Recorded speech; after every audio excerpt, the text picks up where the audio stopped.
Welcome to the Draft Board Hockey Show, episode 5. We're going to be talking about Michael Misa in this show, amongst other things. And of course, my co-host, the big bad Linkster. He's in the house. How's it going, buddy?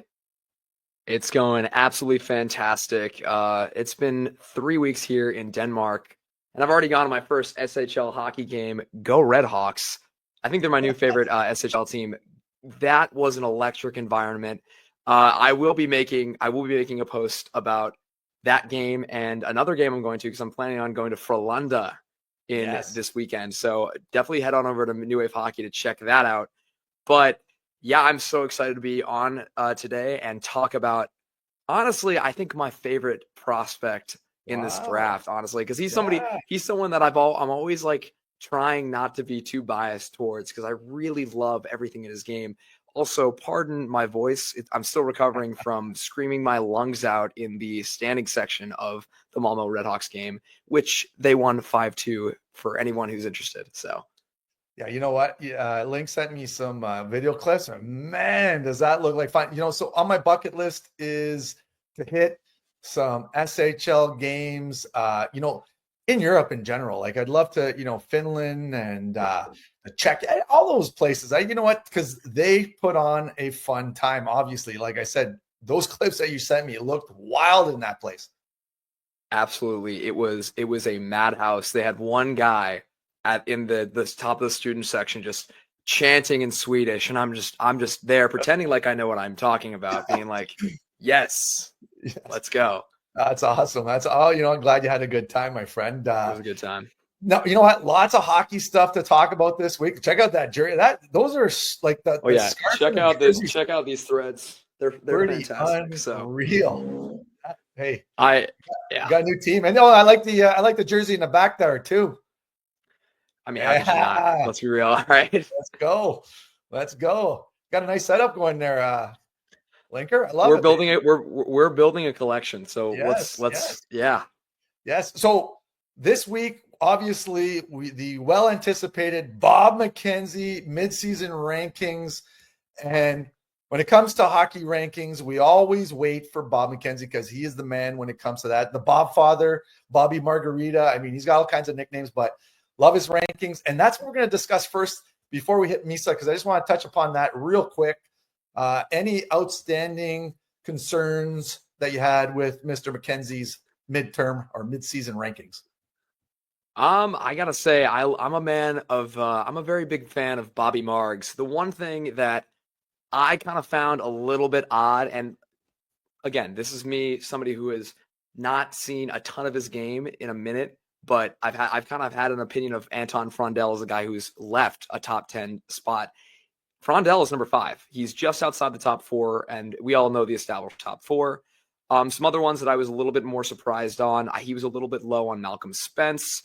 He still has Ivan Ryabkin in the top 18, which I was a little bit surprised of. But looking at that top 10, it looks pretty. It looks really pretty. But for me, Anton Frondell is a little bit too high for my liking. That might be a hot take. I am going to go see him in person, so my opinion may change. But I really do like that list, and I will say that in my own top 10 that will be coming out very, very soon, I've got 8 of those guys in my top 10.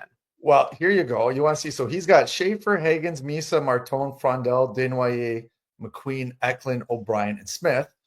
And then just going to look at mine: Schaefer, Higgins, Misa, Martone, Desnoyers, Frondell, McQueen, and Eklund. So I'm pretty much right on par, and I got Jackson Smith at 10. Or is that you? That's you. Wait. Yeah, I got Smith at 10 too. But I mean, you know what? For the most part, pretty close for both of us there, Link. We're doing okay. Hey, when you're close to Bob McKenzie in your rankings, I was happy. I was like, hey, I got 9 of the top 10 that McKenzie had, and I had one just opposite, was the Frondell Desnoyers. I got Desnoyers ahead of Frondell. And so yeah, I think we're doing okay there, Link, when you're close to Bob McKenzie, right? Yeah. Oh, yeah. Bobby Margs is a staple.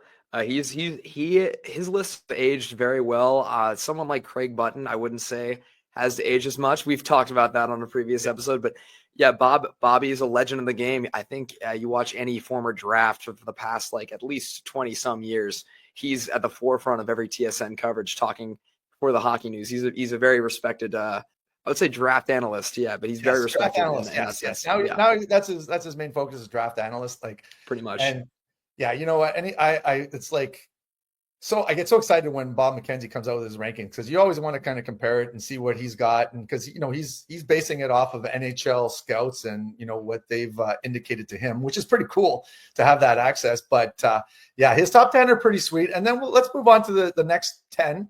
I kind of did the top 30, and he still has Logan Hensler pretty high.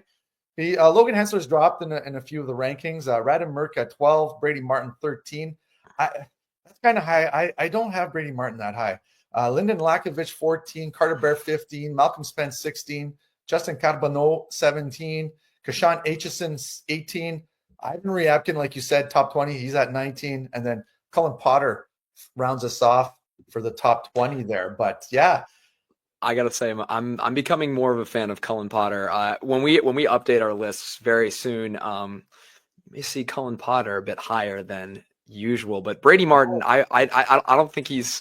I didn't even see that. I didn't even catch that. Brady Martin is very high on his list. I don't have him that high. So no, I mean, you know what? Yeah, it just not sold on Brady Martin just yet. I mean, he's a first rounder, but top 20, we'll see. We'll discuss further. Like you said, you're dropping your rankings. I'm dropping my rankings pretty soon too, and then we'll have a show probably next week on our rankings. But let's finish off the next 10. So we have Blake Fiddler 21, Braden Coots 22, Jack Nesbitt 23, Sacha Boumedian 24, Ben Kindle 25, Jack Murtagh 26, Dylan Gastrin 27, Joshua Ravensbergen 28, the goalie, Cole Reshny 29, and Cameron Schmidt at number 30. So Jack Nesbitt's kind of high for me on this one right here. The rest I don't mind. Cameron Schmidt has been higher in a lot of other rankings, but you know what? When you're talking, real life NHL, 5'7" players, you got to be extra special. And you know what? We've talked about that before in the last episode. So yeah, you know what? What do you think of the next 10 there? Well, I gotta say, I mean, and again, we're gonna talk about this a lot at our next rankings, but I've really fallen in love with Milton Gostrin's game over the last few years. Yes, you have. You've been talking him up for a while there, yeah. I've been talking Gostrin up for a minute. I think I'm not gonna call it despicable, but we will. I'll critique it when we get to our rankings. I've heard a lot about Jack Nesbitt entering a lot of people's top 25s. He was notably ranked, I think, 16th among North American skaters in the most recent Central Scouting. He's somebody who has entered a lot of first round discussions, and I'm excited to really find out why. I need to do some more research myself because he was a little back for me. But again, he's a big boy. And he's scoring pretty well with Liam Greentree. So yeah, see, I think the thing with that team is that they're doing well as a team, and Greentree's just been on fire, and it seems like Nesbitt's kind of reaping the benefits from that. I actually saw them on Sunday. They played. Who else is there too? Oh yeah, Ethan Belchitz, which is a name that doesn't get brought up enough. He's looking good. 26 draft. That 26 draft is going to be deep. Let me tell you something. It is. It's going to be a deep draft. So yeah, you know what? He looked really good. Actually, Belchez looked really good. And then I got to see Ryabkin on the weekend too, and we were talking about that before we started recording. But his off puck play is a little suspect, we'll say, and he's got to get into a little bit better shape, we'll say too. But the offensive tools are there, definitely. He was the first star of the game. He played against the U17 NGDP team. So it was fun to see a couple of games with some prospects, as always, live. I love. But yeah, you know what? When we talk about our rankings next week, Linc, we'll discuss further as to who we think is what. But Mackenzie, we will get into it. Yeah, we're gonna get into it for sure. And then we got a surprise in a couple of weeks for everyone. We'll talk about that a little bit later. We'll reveal it a little bit later. So we got some nice stuff coming up. It is very exciting. Very exciting. Yes. I jumped out of my seat when you told me, Mark. I was very I was astonished. I think most of our viewers will be similarly jumping out of their seats to I think hopefully to meet our surprise. We're gonna have some fun with that when it comes up in a couple of weeks. But okay, so we're going to move on because, limitations of time, obviously. But the next thing we're going to talk about is Michael Misa of the Saginaw Spirit. Oh, yes, Linc has been excited about this all week. So let's lead us off. Linc, talk to me about. I just want to preface by saying that I've seen Saginaw for a lot the past 3 years because one of my best buddies' kids plays on that team. And Sebastian Gervais, he's the assistant captain, number 15. And I got a clip of him bearing a goal from a pass from Michael Misa. So we're going to talk about that. But I've been watching Misa and the crew for 3 years now. So let you lead it off because you said you want to talk about Michael Misa because you're pumped. What's up? I'm absolutely pumped because I've been on the record saying that Michael Misa has essentially zero flaws in his game. Does that make him the best prospect in this draft? It's still up in the air. But I've been on the record saying it 3 times. I said it in the preseason. I said it in October, and I said it in January. You can check my website. I have no shame in saying it. I really think he plays darn close to a perfect game. He is absolutely fantastic in every single area. But does he completely stick out in one particular area as game breaking? Not necessarily, but the value in that kind of reminds me of someone on my mind. I don't know who it could be, but it reminds me a little bit of Matvei Michkov. He is just absolutely excellent. He's got a great shot. He's got really solid skating. He thinks of the game at a higher level than pretty much everyone that he plays with. His passing game is tight. His defensive game and two-way play this year, he is able to play anywhere. And when he plays next year, not if, because I don't think he's going to go to college. I think he's going to be playing in the NHL next year. Because he's going to be going. He's going to go deep take. He's going in that top 3. I don't care where, but he will make an opening night roster. Okay, so here are his stats as of right now, as of this recording: 83 points in 41 games. Check out the goals: 39 goals in 41 games, and he's 6'1" and 190 pounds, and he can play center or the wing. So he has a lot to offer. And like you said, offensively, he's doing it, and he has progressed from last year, like we said, and absolutely just torching the OHL right now. Like, yeah, and defensively is really responsible as well. So you know what? So around November, he was somebody that I was firmly ready to bang the drum for. He was going to be my first prospect. Like, he was going to be my number 1 pick. And I was prepared to like really argue that he was over Hagens. Then he didn't make the World Juniors team, and I was like, okay, let's come back. Let's reanalyze this and let's think about this. And then we seeing how the World Juniors team did since the beginning of 2025. And I've tweeted about this. Go check me out at LincDanceSavage on Twitter. Since the beginning of 2025, he has played 9 games. In those 9 games, he has had 2 points or more in each of those 9 games. 22 points in 9 games. That is ridiculous to start off this month. He has been unreal. He is going to be the OHL player of the month because he actually unreal. Has a 10-game point streak right now.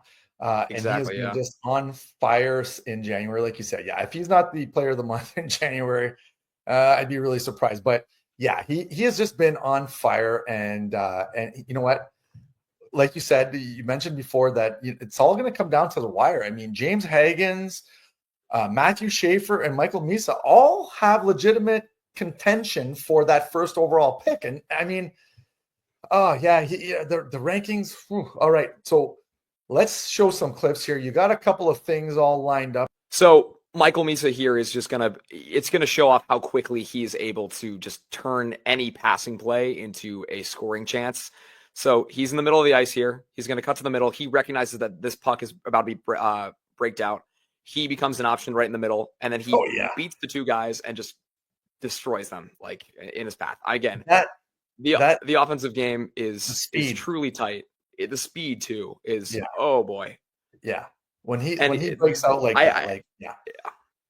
And what goes unsaid there in that video is that I was like, oh, he's hanging back. He has the hockey sense to turn it on, like as he's recognizing that puck is going to be broken out. So he's quickly becoming an option, middle of the ice, doesn't go perimeter. He cuts right through the defense because he knows that's going to give him the best opportunity to score. And not many skaters are thinking like him. Maybe only James Hagens and Matt Schaefer.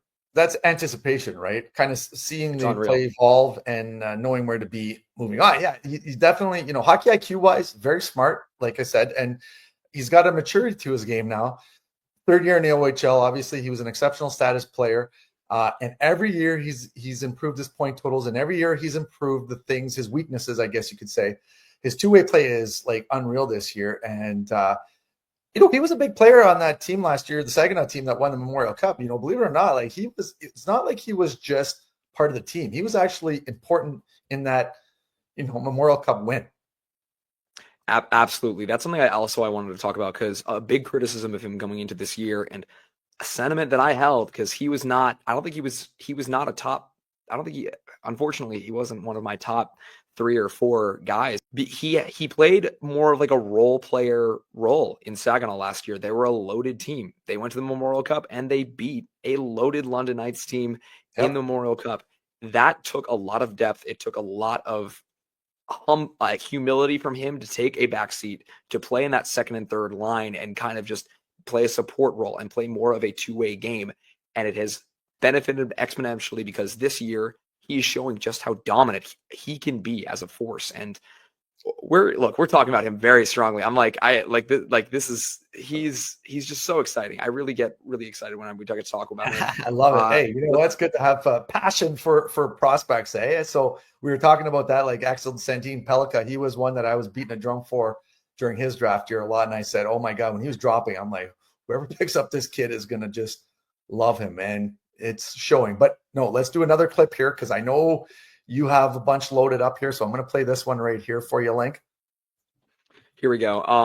Passes it back, gets that retrieval, moves up the ice, and he just is able to pick off the defenseman there. He is always pressuring the defenseman.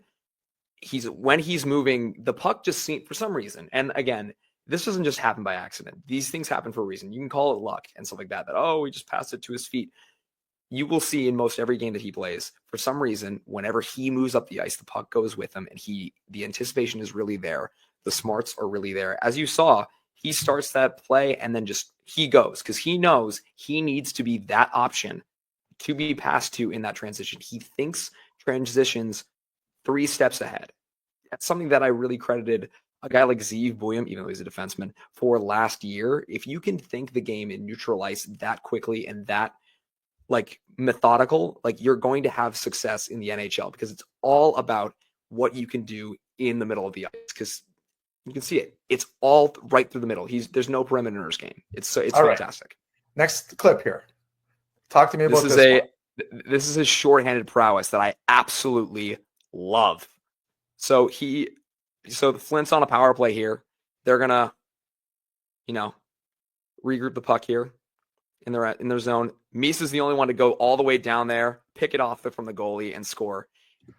There's another clip from a couple games after that where he goes through 4 guys to score. Let me show you. I think I have that in my. I think you do have that clip.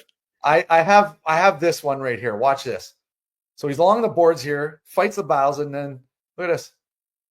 He's not giving up. He's like, no, I'm not giving up. Gets the puck, and then a nice little dish right there. Like, come on. And he was on his knees for that dish. Are you kidding me? Are you kidding me? That's unreal. I actually I physically am astonished with how well-rounded his game is, because it's truly something to behold. And it's something that I saw last year going into this year. I'm like, people are ranking him outside of the top 5, and I really can't understand why. And I this year I was like, I'm going to take a firm, very pro Michael Misa stance, and it's benefited me every step of the way. Again, because he's playing really good hockey recently, and I had him high right off the top of the season. I had him really high, and there was some rankings had him outside like in the 9s, 10s. I'm like, what hockey are we watching here, people? Because I don't know. Anyways, but I want to show a couple more clips here. So this is another one. This is where my buddy's kid scores. So here's Michael Misa hunt down a puck, battling along the boards, and then has the foresight to see Seabass Gervais walking in, and he buries it. So yeah, that's a nice work along the boards though. So look at it right here. He's got, guys all over him, and then boom, and then Gervais buries it right there. So yeah, that's a nice one. Now, I think you showed this one before you move on. I want to show the shot right here. So he's at the top, and he's going to get, oh no, yeah, he gets a puck. Look at that release. Like, come on. They're going to show it right here. He gets the puck, and that boom. is disgusting. That is disgusting. Yeah, I can't believe you. Right there are children that watch this, Mark. I can't believe you just showed that. That's disgusting. That's illegal in some countries, eh? It's illegal. We might not be able to post this on YouTube. That's how dirty that goal was. Wow. Exactly. One thing I did want to point out about the first clip you showed, really the maturity and foresight. I think if you want to, I mean, maybe pull it up again. He is all along the boards. The first one of the Erie Otter clips you showed. He turns along the boards. I'll show you right here. That I really like. He gets the puck, notices him, turns along the boards, and doesn't force it with his backhand. He has the maturity, space, and confidence to turn around and use his forehand. So look at that. That's what I really like about that little look. That little look right there, right? And I'm sure that Gervais was probably calling for it. And so he didn't just dump it in. He didn't hold it along the boards. Didn't try to deke out the guy. Heard his teammate coming, took a quick look, say, "Yep, he's open," and then put it in the soft middle of the ice there. And that's how you you know what? You're right. And the thing with Misa is that he's got not only a great shot and obviously can score. He's got 39 goals in 41 games. He's got 44 assists, so he's a passer.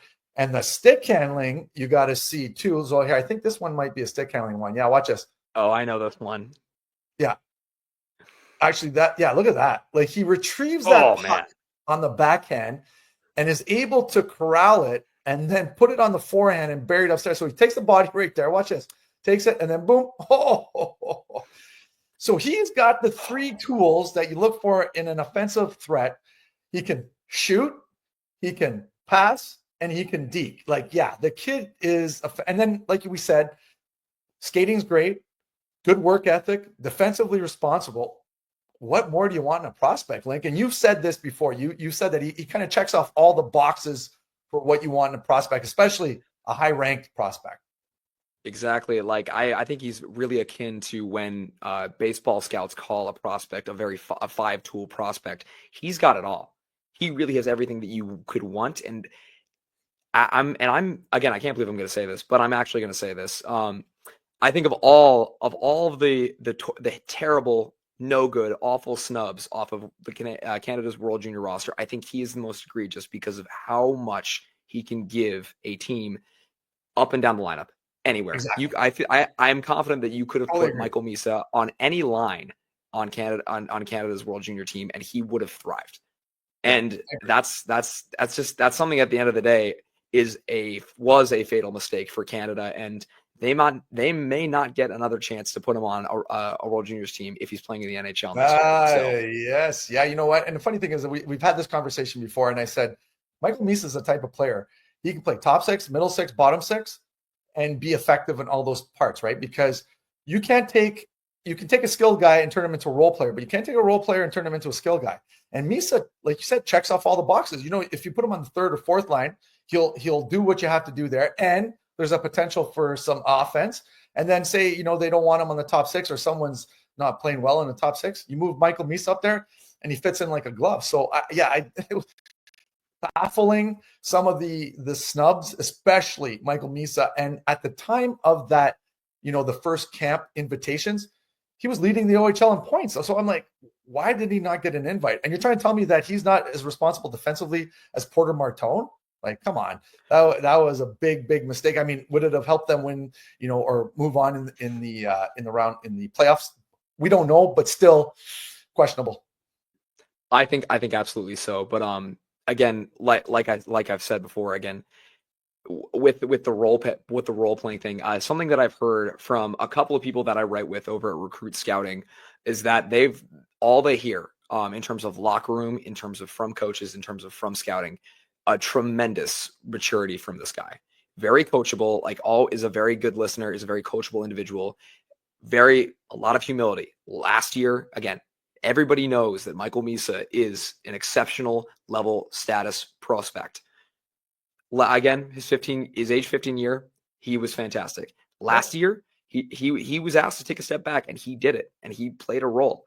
And that sort of humility is something that I really value highly. Like this kid's got some character, and it's very evident because he's now a captain after they traded away. I think it was Hay who was their captain for a little bit. Yep. He is now the captain of the Saginaw Spirit, and I think that speaks volume to his character on and also off the ice. So that's, again, we're talking about all of it right now. I think we've just added a sixth dimension to this guy's game that people are going to love. So I love it.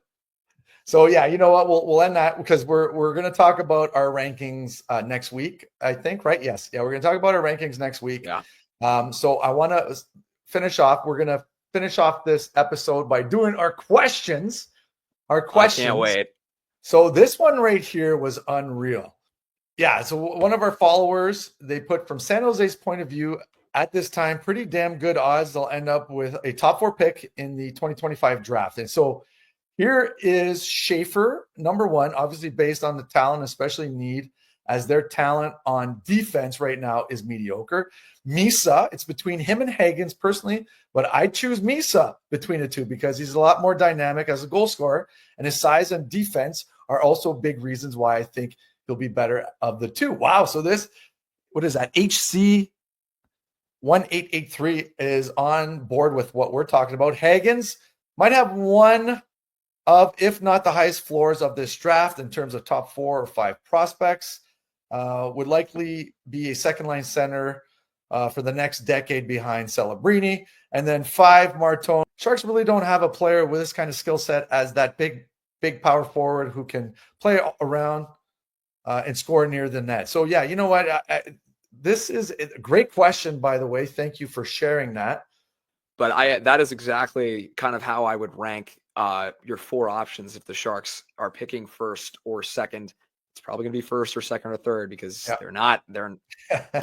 I think Schaefer is absolutely who the Sharks are targeting at this moment. And if it's not Schaefer, I think Misa would eventually be the pick over Hagens, just because I think of just his versatility.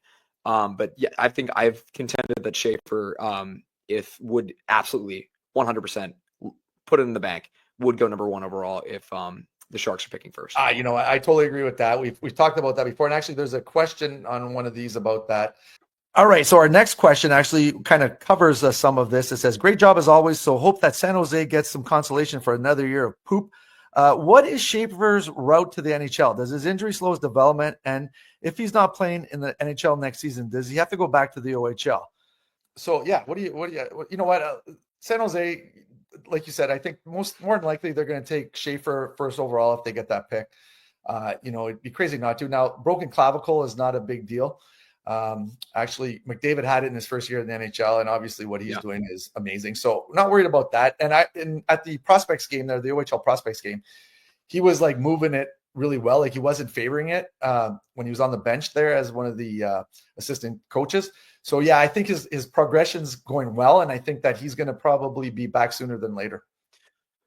Yeah, I would also agree with that. One thing, and one reason why I haven't had him number 1 in the past few weeks is just, again, he started the season late. He came off mono, and obviously now we've got a lower sample size of him because of that broken clavicle. And though it is like not necessarily a big deal long term, it is no joke. It's something that you have to take your time off for, because again, like collarbone, clavicle, whatever, like you're gonna have to. It hurts like a lot. So.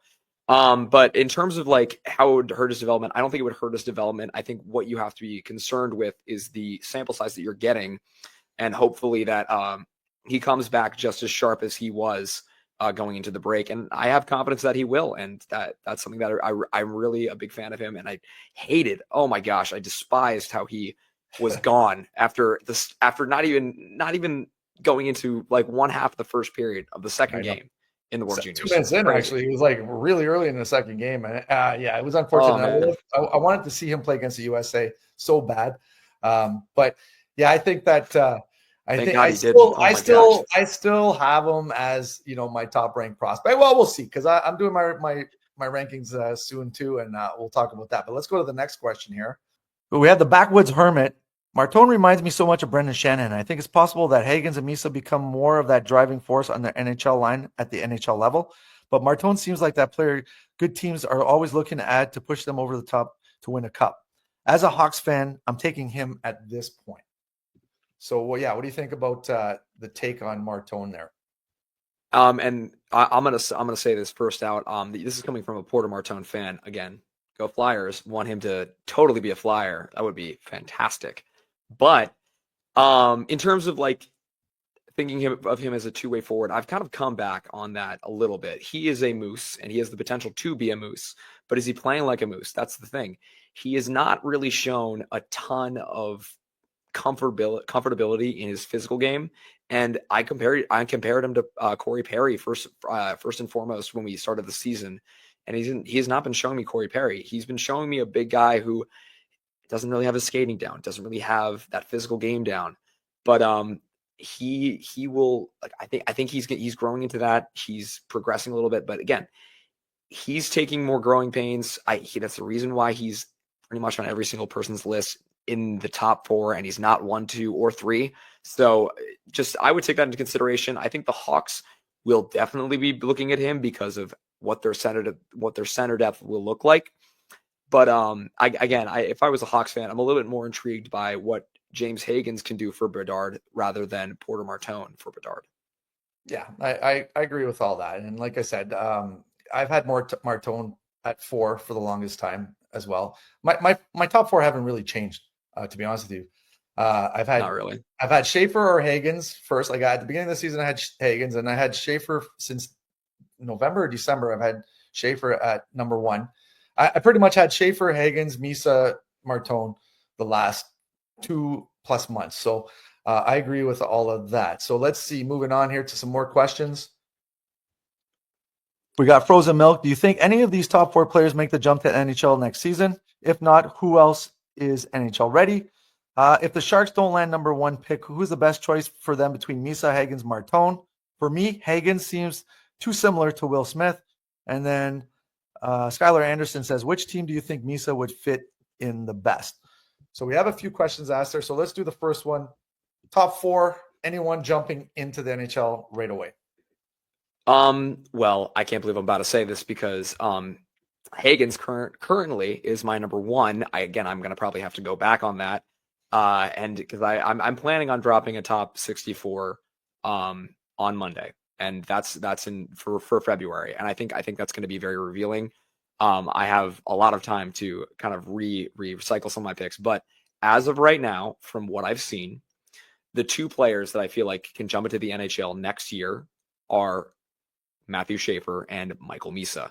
In terms of James Higgins, it's a bit of a thing where like BC is a great development system. I would not jump, and again, this is going to depend on the team that he plays, that he gets drafted by. I would not jump without thinking about it first, because I think he's shown a lot of growing pains. I would love to see an offensively dominant season from him before he goes and plays in the NHL, because I think that's what's going to really get him comfortable playing at that level. The second question was for it was already laid out a little earlier. If the Sharks can't get Schaefer, who looks like most scouts are putting Schaefer number 1, I honestly do think that Misa would be your next best option. But if you're not interested in someone who is a center, because you'd have to move Celebrini or Smith, there's no shame taking Martone. That's someone that I've really liked and kind of warmed up to as the year's gone on, even though I haven't thought of him as a top 3 prospect. But he is definitely still in the ranking to be taken top 3 because of what he offers offensively. And then the last one, the best fit for Misa. This is something that I really like. Oh man, as much as I think that Chicago would be excellent, because Misa and Bedard. Yeah. Come on. I really think the place, the 3 ideal places for him to go are places where he can immediately jump in and take the reins. And those 3 places would, for me, be Buffalo, Nashville, and Seattle. That's probably pending one of the 3 of them winning the draft lottery and probably selecting him first overall. Yeah, you know what, in terms of Misa, I think, like you said, the Hawks is a nice landing place. The Sabres is a nice landing place, and Nashville would be a nice landing place for Misa. The first question about who would play in NHL, I think one, if any of the top 4 would be Misa, I think would have the best chance. at making that jump because he just got a Uh, well-rounded game. wow, He's I'm surprised you're saying that instead of Schaefer. I actually I'm surprised you're we saying got that. to remember Schaefer's pretty much the youngest guy in this draft. Like he's That's a like 10 great days point. away from being a 2026. So you might want to, and he seems to be a little frail. He's got some injuries already. Maybe give him one more year to kind of bulk up and stuff like that. I mean, it's tough to say. Depends where he lands, Bring him right? to college. Bring him to Yeah, college. and you know what? That's probably a great option for him, Yeah. seriously. And that kind of speed in that game would fit him perfectly. You know what I mean? Mm. But I think Misa's played 3 years in the OHL. I mean, you can't do much more. He's won a Mem Cup. He's going to be close to winning the OHL scoring championship this year. So yeah, you know what? I think Misa probably has the best chance. Depends on the team. And then the third question, or the second question, yeah. So if the Sharks get the second overall pick, you know, who would they take if it's not Schaefer? They take Misa, Martone. I'd put my money on Martone over Misa just because they've just drafted 2 centers in 2 straight drafts. Yeah. And Misa And looks like he's going to he looks more center than wing, and I think that the Blackhawks and Sharks will take that into an effect, and he will fall if one of those teams who has just picked first overall doesn't pick first overall this year. So again, we will see. yeah, you know, it's tough, right? You can kind of Martone does seem to be the choice if San Jose lands that second overall spot. Yeah, and like you said, Misa should be a center. I mean, you never know how the NHL, they might, you know, San Jose might interview him and be like, listen, if we draft you, you know, would you mind moving over to the wing? And I'm sure Misa would be like, yeah, you know what? If I'm going to play next to Celebrini, I'll take it all day long. So I don't know. Of anybody would 100% be comfortable with that because I feel like he's going to totally be. He's again very humble, very coachable. Yep. He can, and he is exactly. I will say this: he's kind of emblematic of this kind of style that we're seeing of just we're moving more into positionless hockey, and Michael Misa is a little bit emblematic of that. Yeah, so I think it's going to come down to draft day decisions and whatnot. But yeah, you know what? Great questions by the followers. Thank you. Submit some more, coming. please. Every show we're going to talk about some of the questions that the followers drop in the comment section. So please drop some questions or takes. Like we love that stuff and we love talking about it. And obviously, that's what we dig. So Linc, I think that's it for this show, buddy. It was another nice talking. You got to ramble on about your boy Misa, and next week we're going to talk about our rankings. I'm excited to see where you have him ranked. Are you going to bump him above our boy Schaefer? We're gonna have some problems if that happens. We might have another fight on the pod. So we'll see what happens. Like boxing gloves will be on. So we'll see what happens. Anyways, that's it for this episode. As always, go check out my boy Linc at New Wave Hockey on YouTube. And we'll be back next week, episode 6. So we're moving along here and talk about some rankings. And that's it for this show. Thanks for watching, everyone. And we'll see you next week. Cheers.